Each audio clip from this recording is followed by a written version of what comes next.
So our oceans remain quite a mystery for many of us, but we do know that they are in trouble. We've seen major declines in the number of sharks and fishes over the last 50 years. So the question is, how do we halt and reverse those declines? So we need to understand the role that sharks, for instance, play in maintaining healthy ecosystems. So the exciting thing about the Pangea initiative is that we're going to the most shallow of ecosystems, where historically sharks and trevally and jacks have been abundant, and we're understanding how they contribute to the health of those ecosystems.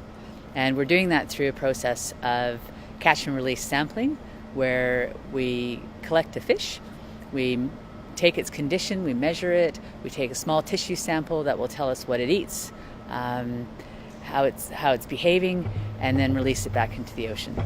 We're also dropping cameras and allow us to look at how many sharks are there, how many individuals of other species, and where sharks are few, does that actually change the structure of those fish communities, and what are the implications for the reef?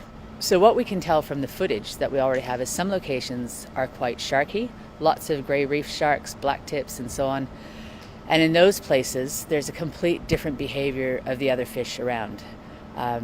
Whereas in places that the sharks are less abundant, on the Great Barrier Reef, for instance, what we then see is that that next tier down of fish are much more engaged and active and dominant.